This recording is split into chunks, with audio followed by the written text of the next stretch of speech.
Hey guys, so I am now here to do my March TBR video. I haven't been doing so well on the reading front these past few months, so I'm hoping that March is going to be the month where I get back into my groove. So let me show you what I plan to read. So the first book that I'm going to read in the month of March, I've actually already started. It's How to Save a Life by Sarah Zarr. And I'm not very far in, but this is a book about two girls, Jill and Mandy, and Jill lost her father, and she and her mom have sort of a complicated relationship, and they're working out how to coexist, just the two of them, but her mom is dealing with her grief in another way, and she has decided to sort of fill the hole that has been left by her father with a baby. And Mandy is a teenage pregnant girl who's going to basically give her baby to Jill and her mom. And Jill has a lot of feelings about this, and Mandy has some situations in her past and is sort of this kind of a calculated move, it seems. And anyway, it's just about these two girls and how they go through this situation together, and hopefully learn something from it. So anyway, it's pretty good so far. I've heard really great things about Sarah Zarr, the author, and so I'm excited to keep reading this. So far, it's really good.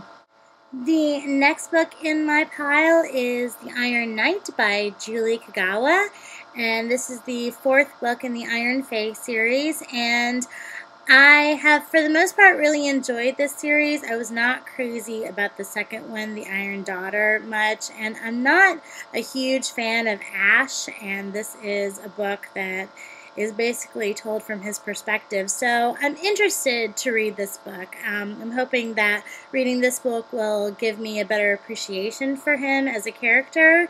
So yeah, we'll see. Next we have Clockwork Prince by Cassandra Clare, and as I mentioned in my wrap-up video, I just finished Clockwork Angel in the first book in the Infernal Devices series, and this is the second book, and I really enjoyed the first one, so I'm really looking forward to the second one. I hear it's really great, and I can't wait. Next we have The Miseducation of Cameron Post by Emily M. Danforth, and this looks like it's going to be a really interesting read. This is about a girl named Cameron, obviously, and her parents died in a car crash, and just before they died, she kissed another girl. And so she's sort of dealing with that and what it means in terms of her sexual identity. And after her parents die, she goes to live with her super conservative aunt and grandmother.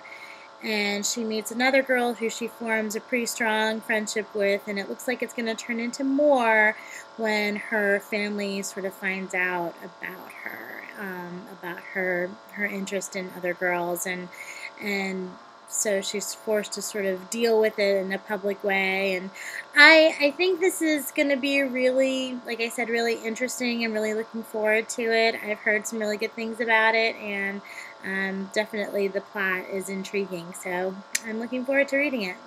Then we have Artichoke's Heart by Suzanne Supley.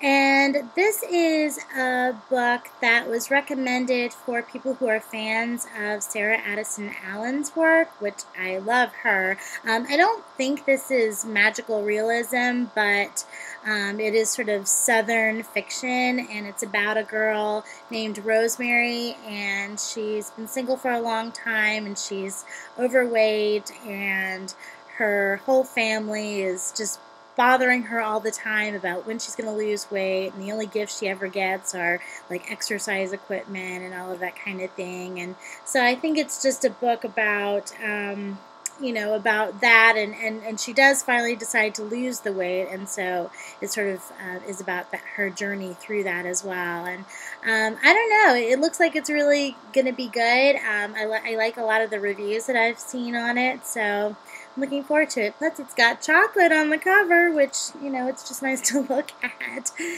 And then the last book in my March TBR pile is I've Got Your Number by Sophie Kinsella, and I have really enjoyed all of the books that I've read by this particular author. I loved the Shopaholic series. I know not everybody loves it, but I did, and I also like all of the standalone novels that I've read by her. So I'm looking forward to reading this as well. This is, of course, very sort of chick lit. This is about a girl named Poppy.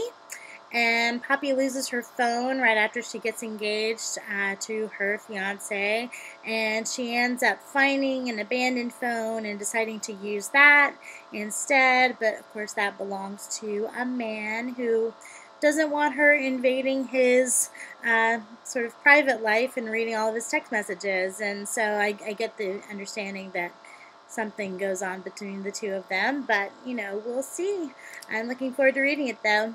So yeah, that is my March TBR pile. I think I've got some really good books this month, and I'm hoping to get through all of them. It's going to be another crazy busy month, but I think it's going to be crazy busy for different reasons than the last 2 months have been.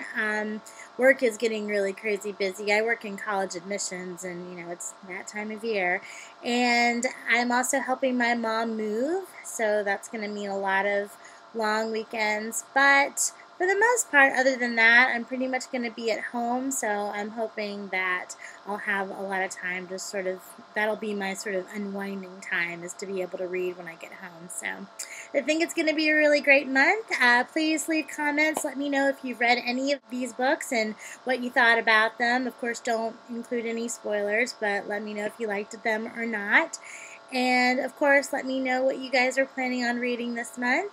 I hope you guys enjoyed this video, and I will see you guys in the next one. Bye!